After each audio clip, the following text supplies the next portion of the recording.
southeastern China, in Jiangsu province, inland from Shanghai, is one of the most fertile areas in the country. Around the city of Wuxi, the communes are at the center of China's latest revolution.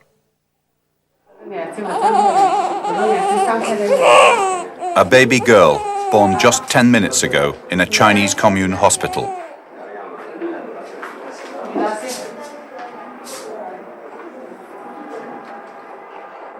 Her mother rests under a poster extolling the virtues of the one-child family.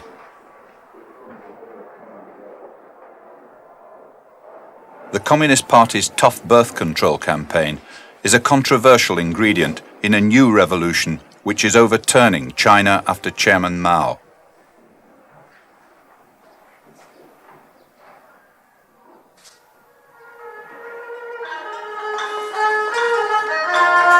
A rehearsal of a song for China's National Day.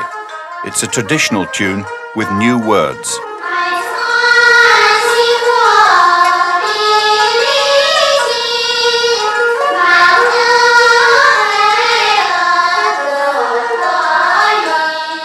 The song is about the responsibility system, a radical new government policy which emphasizes individual effort and material incentives and is designed to make hundreds of millions of peasants and workers productive and prosperous. In the process, the new plan gambles with dismantling the communal system, which has been a key part of the Chinese Revolution.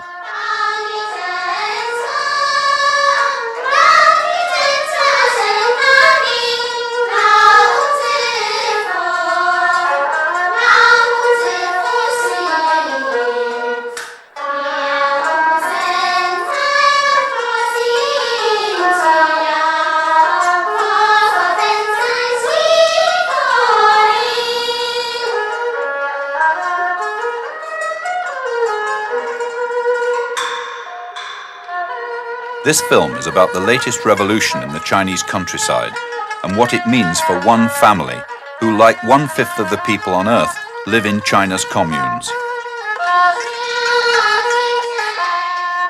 It's also about a new materialism which could threaten the basis of the China established over the past 3 decades.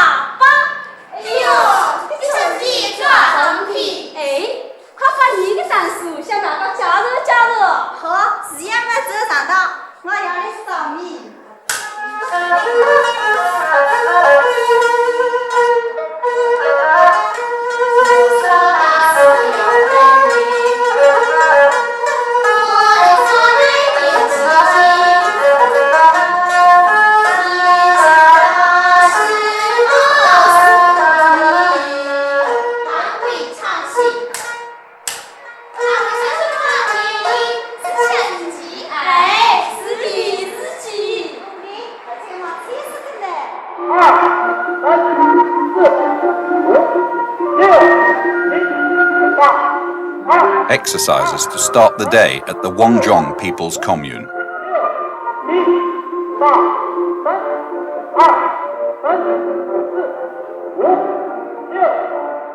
Wangzhong is one of a cluster of communes close to the city of Wuxi in Jiangsu province, about 70 miles from Shanghai. With a population of about 800,000, Wuxi is a center for the new government experiment. It's of course no accident that we were able to make this film in the communes around Wuxi. It's clear that China is anxious that outsiders should see its new direction in a prosperous setting.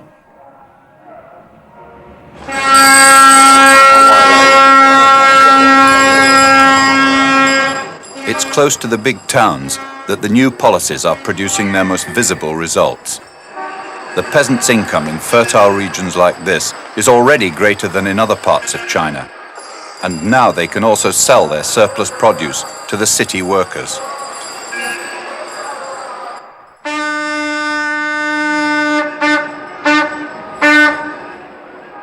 The ancient and picturesque Grand Canal also flows through Wuxi. Since China opened its doors to foreign visitors and their hard currency in the past few years, it has brought millions of tourists to the area. We filmed in 2 communes around Wuxi.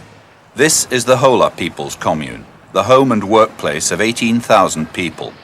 Hola is developing rapidly. Despite its rural appearance, more than 3/4 of its income comes from industry, and its people are also enjoying a housing boom.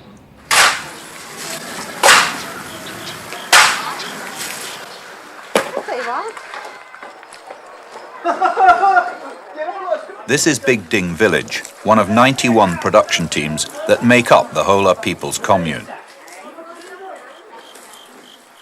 The sudden explosion of new housing in places like this has produced chronic shortages of building materials across China. Like many of their neighbours in the village, Mr. and Mrs. Ding have rebuilt their own house over the past few years. It cost them £2,000. Mr. and Mrs. Ding were peasants sharing the brutal poverty of China's countryside until the revolution in 1949. Today, Mrs. Ding is a commune leader and a member of the Communist Party. Her husband is an accountant in a commune factory. Their daughter-in-law works in a new commune electronics plant. One son is an accountant, the other is an engineering graduate. The prosperity of the Ding family is striking, but not untypical of this area. And it's hardly surprising that they're enthusiastic about the new direction in the Chinese countryside.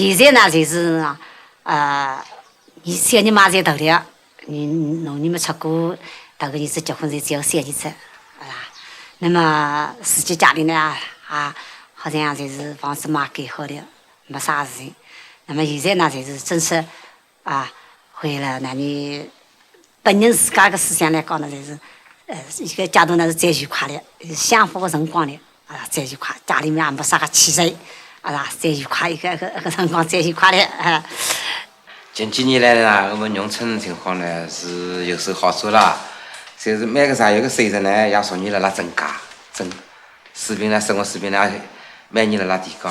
我家里呢，6口人呢，我有四个出家劳力，4个出家劳动，4个人。那么我们家呢，还是生活在那个大家庭，还没有分家，啊。一年个劳动的水准呢，都是由我夫人当家的，是吧？大致我们每一年呢，财经水准呢，总大概是4000多块钱，从4500块钱左右那样子一个水准。那么好在我们中国这个物价呢比较稳定，从一年呢，我们来生活呢。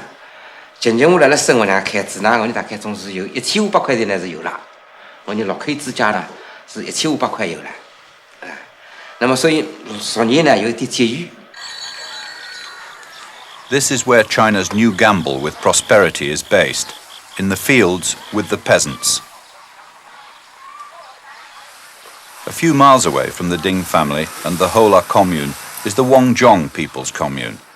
Wangzhong is only half the size of Hola. Far more of its income comes from agriculture.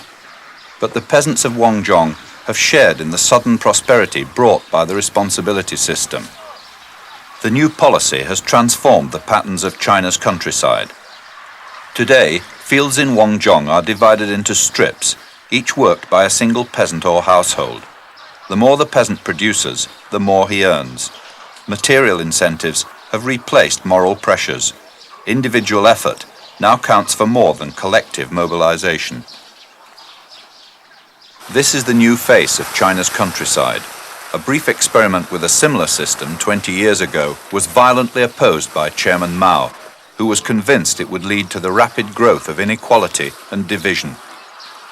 But today's commune leaders like Mrs. Ding don't accept that a new gulf between rich and poor could develop. 责任制原因呢，因为责任制是根据劳动力来干，你一个劳动力可以把你2再2、3再3，那么你也32，那么你组织好出来，大家才好，是吧？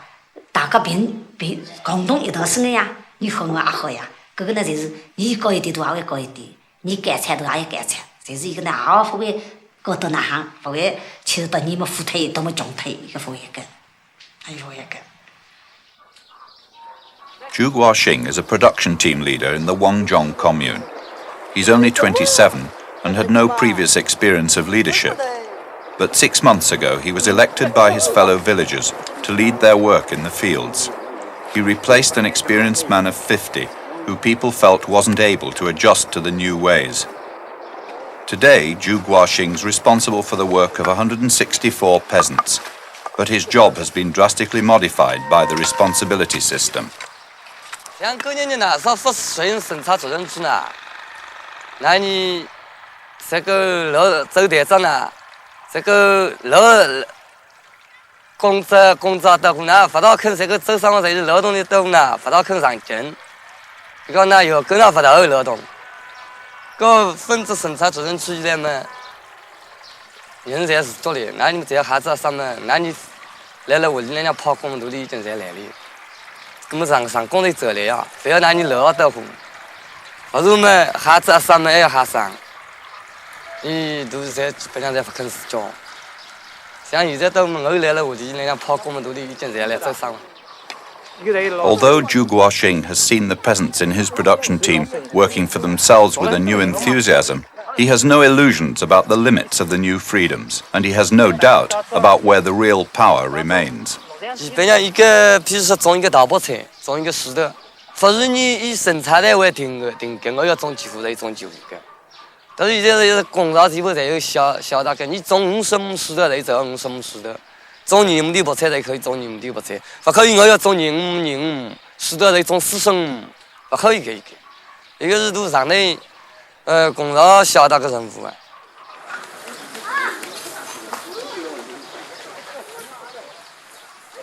In a Wangzhong village, a relic of a way of life that has now been rejected. The work gong that used to summon peasants to collective labour gathers rust.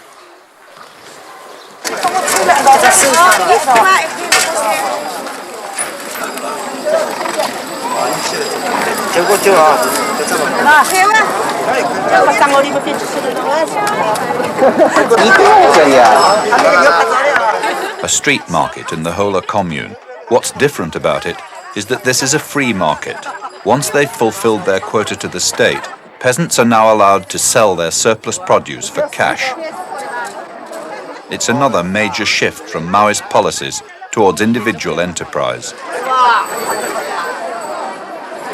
Jiang Mingjun is 28, one of the new generation of leaders in the Hola commune. He had first-hand experience of life here during the Cultural Revolution, when the communes throughout China were compelled to carry out what were often disastrously inappropriate schemes for reasons of ideology. He saw Hola's forests destroyed in a futile imitation of a model commune in another region, and years of wasted toil to reclaim a lake.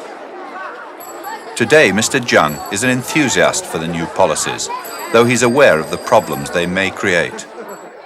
当然，实行农村的生产责任制以后呢，有一些新的问题会出现，譬如讲每一个生产队，里面的那个村庄、道路，那是公共福利事业的设施，就没有一个统一的规划。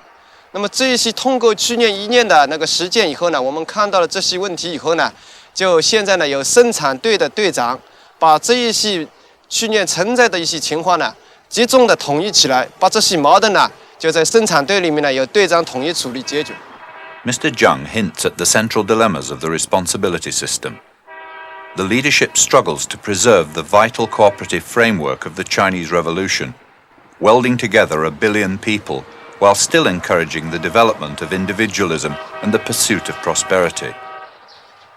Mr. Jiang is also frank about the rapid development of the industrial city of Wuxi, which is eating into the land of his commune and forcing peasants to become factory workers.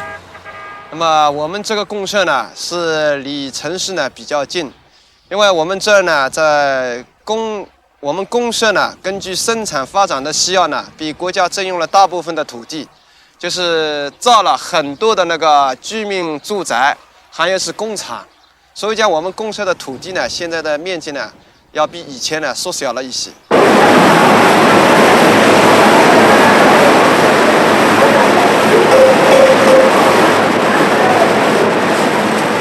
In the silk spinning mills of Wuxi, the costs of China's rapid industrialization are clear enough.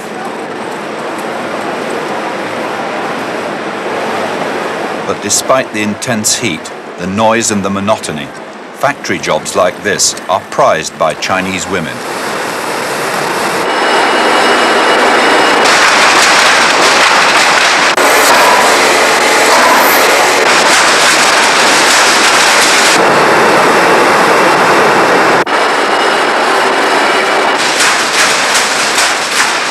Mrs. Ding has no doubts about why China's women want to work in factories.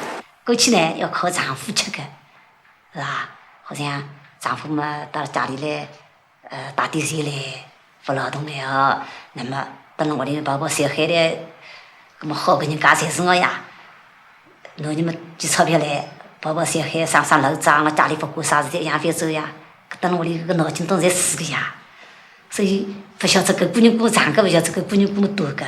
解放来这妇女才一出来呢，才好了解到每个人的思想，每个姑娘姑的情况都清楚的。那么过去的新闻碰上真是来了大头人家大米大菜，碰上这你把大头个得来这个讲讲，不像一般人这个呀。后来嘛一出来以后呢，妇女的力量才到来以后嘛才是像了经济地位有了政地位以后呢，我的才妇女才在那个上头才得到平等的呀。Mrs. Ding's daughter-in-law, Xu Mingjun, is 33, the same age as China's revolution. She has grown up as a working woman in People's China. Since leaving school, she has worked in the fields, in an electronics factory, on an assembly line, soldering, inspection, statistics. Now she works in an instrument factory, but her life in her husband's family remains strikingly traditional. 我来屋里个辰光呢，出家之前呢，母亲就对我讲过来是，到这搿搭去呢，不好以像屋里一样来是，要输脾气来输脾气是吧？要孝敬公婆，要尊敬丈夫，屋里个事情嘛，好像要抢得走是吧？要来了个公公婆婆个脑筋里呢留下一个好的印象。Xu Mingjun met her husband at the end of 1976 after he was demobilized from the army. In the traditional way, they were introduced by a matchmaker and met for the first time in the Ding's home. 第一次见面呢，我对这个印象呢，就是我是没大家讲过一句，印象嘛好像还可以，人长得是吧？也不是说啥个长得还特别漂亮啥么子。第一次见面呢，我也没大家讲过闲话呢，所以也是等了一些大概种10几分钟吧，我才走了。过后呢，到才是要求再提出第二次见面，那么才我的单独见面第一次是来了好拉克，好拉克搿搭白河山地方去嘛。第一次见面嘛，我搭了谈话，通过谈话呢，我觉着的一个人呢。那个讲话到谈情嘴巴呢也是蛮热情的，谈话个啥物事呢也蛮直爽的，所以呢我也决定和他谈下去。Xu Mingjun took her new boyfriend home to meet her widowed mother. She approved him, and she was happy with his family background, but there was more checking to be done. 你看我呢，再征求我姐姐的意见，我大姐呢是来上海的，征求到意见呢，到对伊个小店呢也进行过观察，到呢特地从上海来是做来观察过到个语言啊，到个工作啊，认为还是蛮好的，所以我来征得到哩，征得我自家母亲的姐姐个同意以后来是我决定来是打。做嘛，叫我。Upstairs at the Ding's home, next to their elder son and daughter-in-law, is the room of their younger son, Ding Zheqing. He's seldom at home. As one of the Hola Commune's rare university graduates, he's directed by the state to work in the city of Tianjin, hundreds of miles from home. Now he's back for a holiday. 那个国家吧，就是培养我们也是很不容易的啊，花了很多钱，把我们分配到天津工作呢，也是国家的需要。从我本人来说呢，就是从生活方面啊，或者其他方面考虑呢，还是愿意回无锡。我对搿问题嘛是我搿现在嘛，就是小女生嘛，那出去读书辰光呢，侪是思想呢，我搿思想要是有个统一分配个，因为是大学，是吧？所以考试辰光呢，我就搭了讲，你在别去的吧，有读书不可以不去，搞个考试也不容易，哪好不去呢？搿么我是去的。其实呢，现在是分配到了天津，搿么离开家里很远呐。不过小女子呢，就是家乡观念蛮严重个，是个家里好。等了啊，等了家里呢，少一点吃一点呢，还是好。一个人少了吃呢，等了搿搭不好水果。等了搿当一个人吃食堂里面不大好。搿么现在来讲呢，我是对他讲个，你们现在嘛还是去好好叫去过工作，那么到自己也是我，就闯了几年以后呢，做了队长以后，搿么稍微慢慢叫再调回来，是吧？ At the moment, Ding Zheqing is visiting his parents for the first time in months to celebrate the Mid-Autumn Festival. The visit is also an important chance to look for a wife here, which could help his transfer back home. 从我本人来说吧，因为学了这个机械专业啊，有一些专业的知识，当然喜欢呢自己的爱人呢，在这方面也有这方面的所长，这样呢就是在共同的工作中间、生活中间能够相互帮助。我想是这样的。But Ding Zheqing is aware that it won't be easy for him to find a wife here with such qualifications.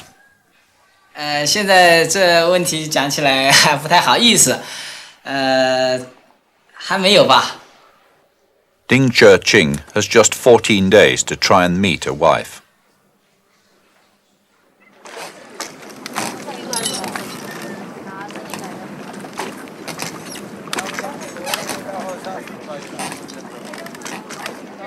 On Lake Tai, a fleet of boats from a fishing commune.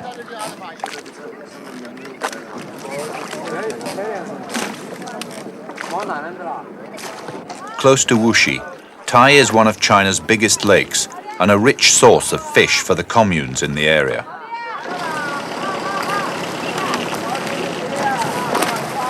It's the slack season now on the lake, and the boats will catch mainly small sprats at this time of year.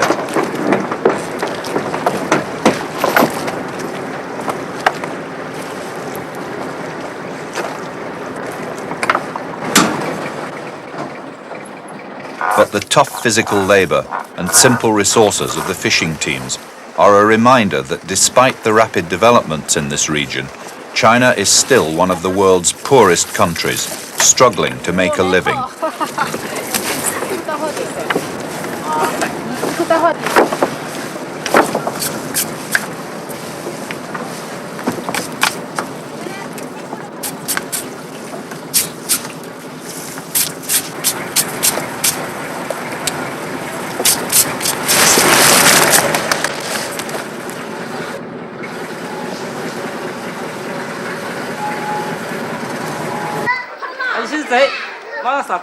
In a village on the Wangzhong commune, people begin to gather early in the square.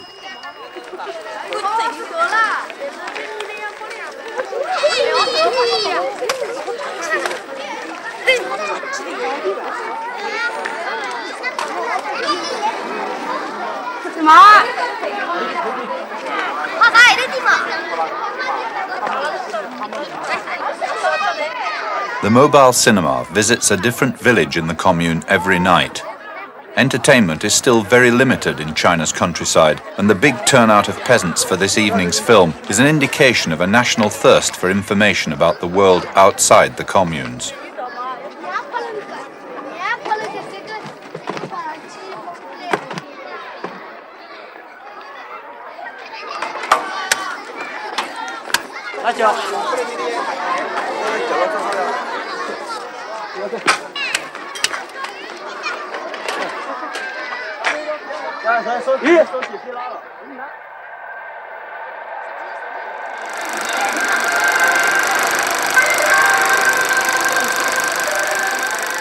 Tonight's martial arts film is a safe blend of tradition and novelty, and after the many abrupt and often violent reversals of policy since liberation, until now, people have remained cautious about new ways and new campaigns. It's clear, though, that the enthusiasm of ordinary people for the new policies is more than a careful response to the current political climate. The problem for the party remains how to direct the enthusiasm for material prosperity, but still preserve the controlling structures of people's China. Big Ding village shop was suddenly repainted by the commune the morning we filmed here. It's an indication of just how important it is to the Chinese authorities to display the new priorities in the best possible light. The stock, though, is real enough, and the range of goods would have been unimaginable a few years ago. The violent campaigns of the late 60s and early 70s against any hint of materialism have been swept away, and the villagers enjoy the results. But 3 decades after liberation, the party is aware that despite the popular new direction, it faces widespread apathy from ordinary people. The new policies are designed to give the revolution new energy, but the more profound effects on Chinese society are hard to predict. Mr. Ding is aware of how things are already changing in the relations between the generations inside his own family. 一般重大东西、耐用东西啊、耐用高档的么子呢，是我们家里面人有一道讨论，认为啊讨论一般是认为同意了，才去购买的，也没有什么一个我们从没有说妹妹就去买了，没有经过大家同意，谁去妹妹就买了，这个情况还没有产生过，都商量。现在呢，要尊重小辈了，还要尊重小辈意见，是吧？不能够让我们说的，不能让家长说的手啊，是吧？所以还要发扬民智，对吧？哎。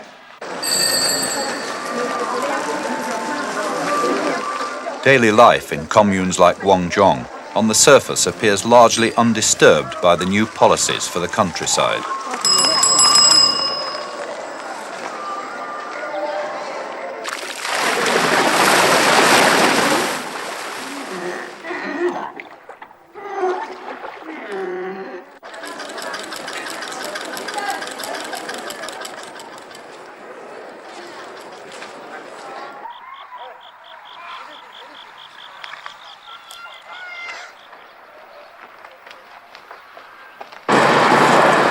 But there are already hints of far-reaching social disturbances triggered by the new possibilities for materialism and prosperity, affecting families and relationships in fundamental ways.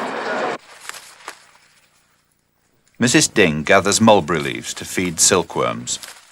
She is the Hola commune's leading expert in raising silkworms. But since the mid-1960s, she has also had another vital job as head of the Commune Women's Association. In that role, she sees her most important task to be the mediation of domestic disputes. It's a position that gives her a unique opportunity to see the changing patterns of social friction in her area. But she has no doubt about the origins of her skill in mediating disputes. 为啥个能够家庭当中我来实验个？所以一个当中呢，谁是我出去做工作呢？谁是比较有利？因为哪哈处理好家庭呢，是从一个人的信仰、个思想，跟你处处地方是热个。所以我那种是个家庭来两个，那么是吧？第一，我可以好讲讲。第一呢，我到这新北门里来当个老婆30几年，葛么就是说，女人呢男人呢总归听女人的闲话的，是吧？丈夫呢总归听夫人妻子的闲话，一个那就是为啥这样说法呢？搿辰光呢，我的老爹呢，我是死个，死的呢就是你娘头哪能不好呢？是吧？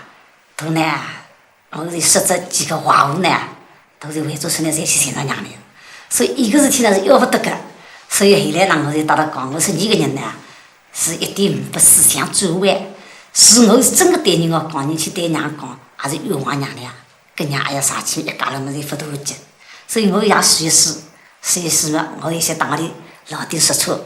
我说一个事体呢，我是搿弄出来的，你也是再去商量，啊，一种人呢，你才是不对喏，思考。那么都是小都说好，人哇，是吧？所以呢，那个上头呢，就是婆媳之间、把夫妻之间呢，才是好问题。所以一个是主要个，一个女个。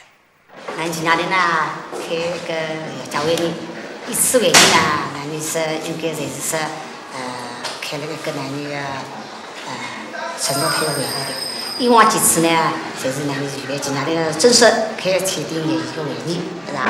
In a brigade office in the Hola commune, Mrs. Ding begins another mediation. This is a valued ingredient of China's newest revolution. In the last couple of years, the system has been established to resolve local disputes before they reach the courts. Commune mediators have replaced the corrupt officials who traditionally doled out arbitrary justice. Like many disputes nowadays, this one is about property and a quarrel between generations. The conflict has three sides.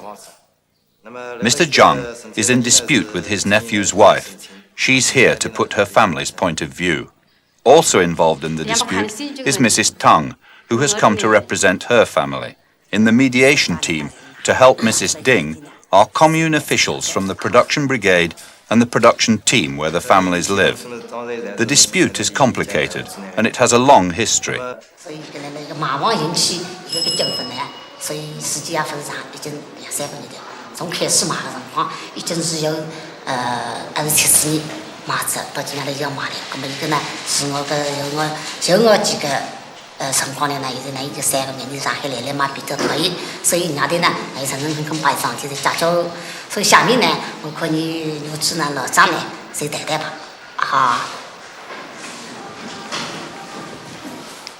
我呢，本身住了上海的，那么Wuxi一个房子呢是一间空了了。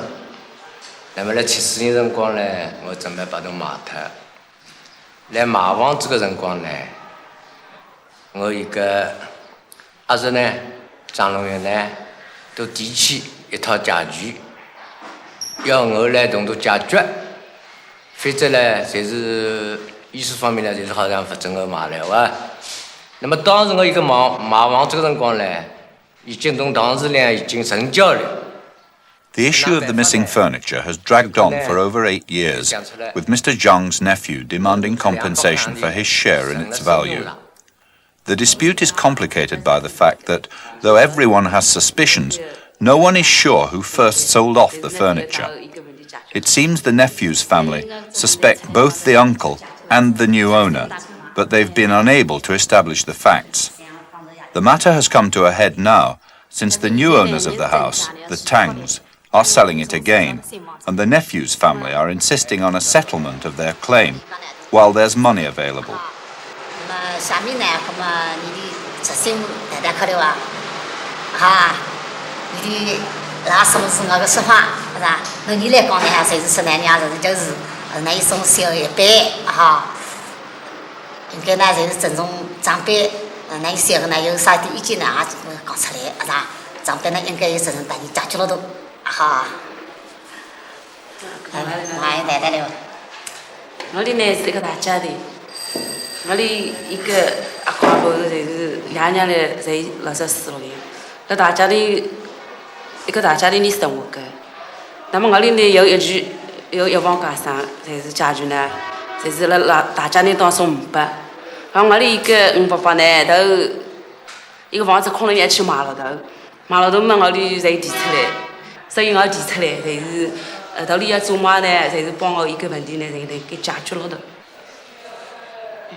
Mrs. Ding indicates that her team have already made progress in solving the dispute. They propose a practical compromise. They have persuaded Mr. Zhang to deposit 200 yuan in the commune bank as a gesture of goodwill. Now the idea is to draw on that deposit. 那么老张你个库房，我那个意见呢是想来了你个人这里哈，拿100块洋钿出来，就是不能毛安你看看那哈一个意见。啊，但是你对一个问题呢是看看这个不啥个意见，啊，让不啥意见是吧？好个。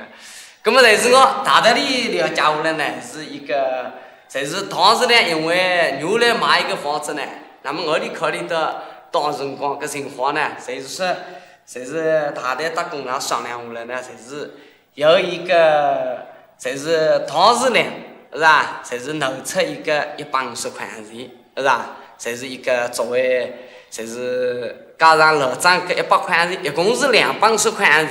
作为拨了一个毛安一个家具个手续费，是吧？这是一个问题，看，这是那你看，还有啥个意见，是吧？要帮侬解决，那么我哋呢就是发扬风格，让牛衣就是个那贴白头一些手续费，是对家没啥意见。哎呀，没啥意见。说明啊，少年来叫我拿一个钞票来，有点不大合理。啥道理呢？因为我的大家庭，我的兄弟6个的，以往加上来大家庭当中，不该。现在呢，好像是叫我本人来负责都一个100块洋钿。不过现在呢，因为大哥就一个事体，有没解决呢，我还是同意的。好个，哎，跟大哥，是吧？应该啊。照理讲出来了，我250块洋钿呢，根本也基本上也往加上个。但不过大哥在娘太娘嘛，在这方面，我嘛还是数力，往加上250块是个不白个呀，是啊。那么我一个呢也是上台调下来个，现在嘛我一点点也没拿着，是噶，我嘛也有小辈来样的呀。那么所以大哥为着就是接下来年轻族，大哥就是为着是多结实。我嘛还是数的来着。那有啥的呢？没样，因为农业来讲呢，事实情况好像一往加上呢是发250块个，对啊，一个250块洋钿呢，就是人家属于也是好属于新本商业的。来了有啥的呢？我认为呢，来了有啥的呢？你大非要多计较的，因为侬长辈来讲，都也不是全部来农业一往上。是啥？来一个啥的呢？所以达到大家都今年的刚刚拉少讲的，所以来一个啥的呢？都侪是有一个责任帮助你的解决。所以男人呢，只好五天五娘的精神，是吧？因为农业来讲嘛，至少侪是一个啥的呢？100说出来，还收6去；100再说出来呢，侪是还说是人家有份的子孙弄上一点啥，不过3一点啊。所以呢，你来小辈问题呢，还可以交代，对呀。所以希望人呢，就是说来一个啥的呢？听我的说话。Mrs. Ding is an experienced mediator, but the result of this dispute still hangs in the balance. It's a demanding job, and she's frank about how it affected her family when she first began mediation. 这个他都是因为弄一个了解工作出去呢是没辰光的。那么我一般呢利用业余时间，人家在劳动呢，白天劳动，那么我夜里去。那么有一次夜里去呢。是去解决到这晚上1点钟，到1点钟呢，我的老弟呢，谁吼得不得了。到讲你一种人呢，好像15岁的你比世界走着头，哎哟，你是比世界走着头，所以你的工作也都得，啊，都气消我来挖苦我。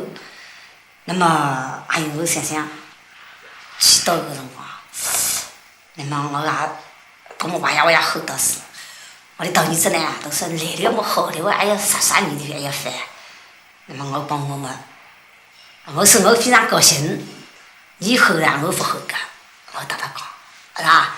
那么现在这么人，为了这么我也搭他讲清个问题，人家要去绍兴我许多人呢，几乎难。因此呢，我30辰光一定的问题解决了，所以再去喊许多人呢，这个么是蛮麻烦个。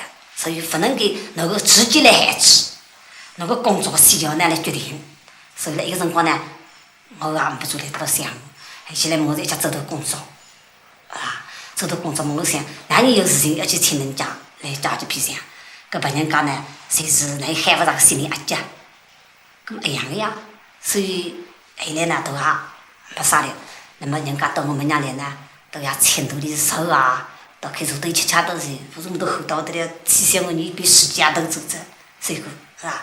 所以一个家头呢，都还有反过个巧吃是。现在呢都是比较蛮支持我个。The compromise suggested by Mrs. Ding's team has been successful. The agreement is formally written down and all the parties are asked to sign. This kind of mediation is proving a highly effective method of resolving domestic disputes before they reach the courts. But it relies heavily for its success on long accepted traditions like respect for the older generation. It remains to be seen whether the new forces at work in China's countryside may not threaten those foundations.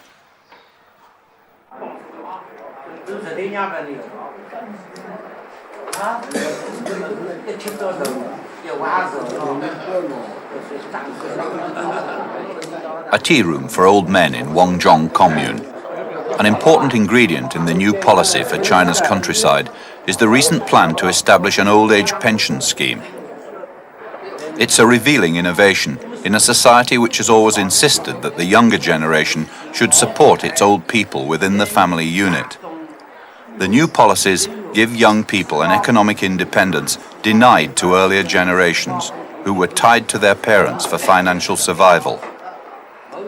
But this freedom is being reflected in a growing bitterness from old people about their children's refusal to offer the traditional support.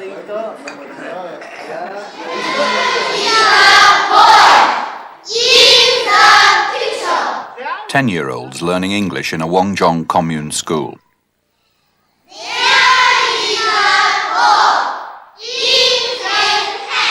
English is now established as a second language at every level of Chinese education in this area. Lesson 14. There is a blackboard on the wall.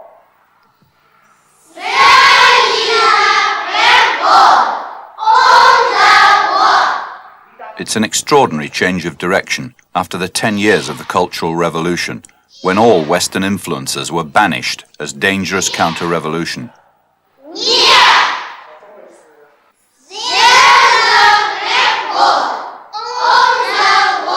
In this school, the headmaster tells how all teaching was abandoned for a decade up to 1976.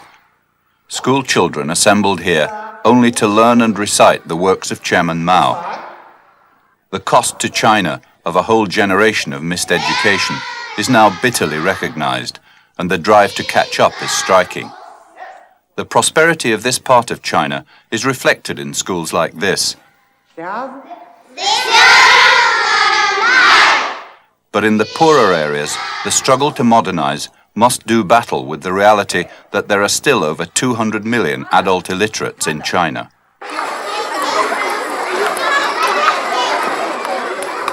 Mid-morning break in Big Ding Village School. The parents of these children were born mostly during World War II, a few years before liberation. For years, Mao encouraged them to have big families. But today's newly married couples face a hard dilemma. New government policies strongly recommend one child per family. The penalties for having more children include drastically reduced support for education and loss of social benefits. But for peasants in China's countryside, this one-child policy is in direct conflict with the responsibility system, which means that extra workers in the household bring extra income. The conflict has even led to recent reports of the revival of peasants murdering their girl babies so as to preserve their one-child quota for a more productive boy. It's a problem which affects many couples, even in prosperous areas like this. Mrs. Ding's daughter-in-law, herself one of 7 children, has had to come to terms with the one-child policy. 我呢，结婚以后呢，跟一年来生了一个女，生了女以后呢，来了一个2年当中呢，我也不想要小人是吧？别个呢，我的夫妻两个当我的公公婆婆呢，总归只要希望要有第几个孩子啊，譬如呢生一个女小孩了啥么子。别个呢，国家呢，侪是关于一个人口生育，在控制方面呢，侪是蛮紧个，然后我哋呢也考虑到，侪是呢国家的人口呢太多了。国家呢现在以提倡侪是只生一个小人，所以呢，我哋现在呢也是坚决侪是只要一个人可以了。现在呢，人家侪是在家里教育都从小在教育。我小儿子了、大儿子、小儿子嘛，没有等我一点点都侪到学校里去教育呀。我想想现在的教育嘛，在学校里侪教育了，从小就有谁教育了呀？搿这样慢慢的嘛，总归会得很好的啦，啊。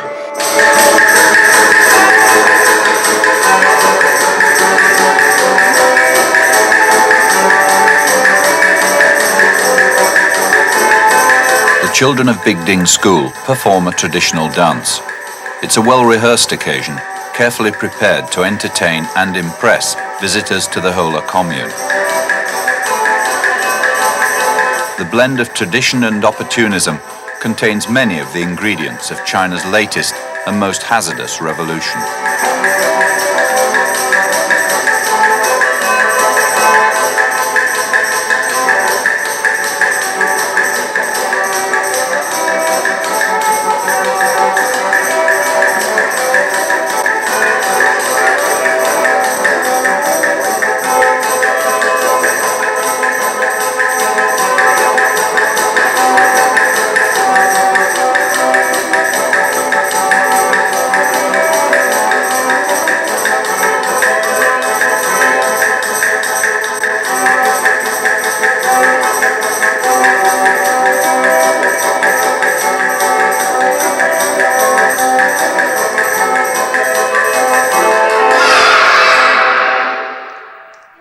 The Dings are just one family among hundreds of millions who have lived through the waves of China's continuing revolution. Mr. and Mrs. Ding have moved from near starvation to material comfort.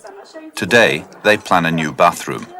Their elder son has left behind his extraordinary months as a Red Guard during the Cultural Revolution to become an accountant administering the new policies for the countryside. His graduate brother is reluctantly assigned to a research unit hundreds of miles from home.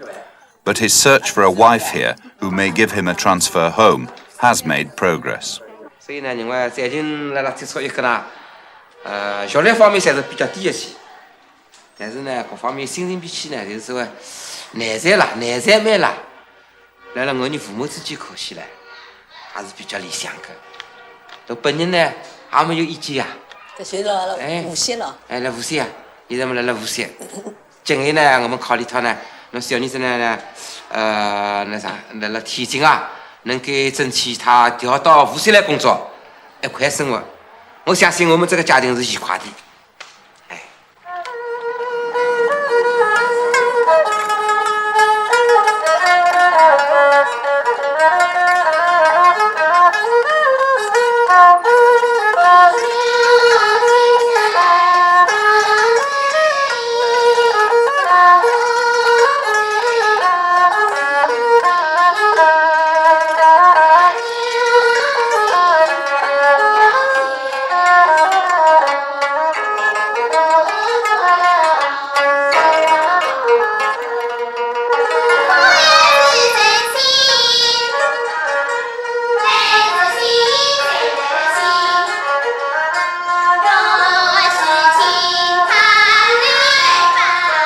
The new song for China's National Day on the 33rd anniversary of the revolution celebrates the values of the new China: modernization, material incentive, individual effort.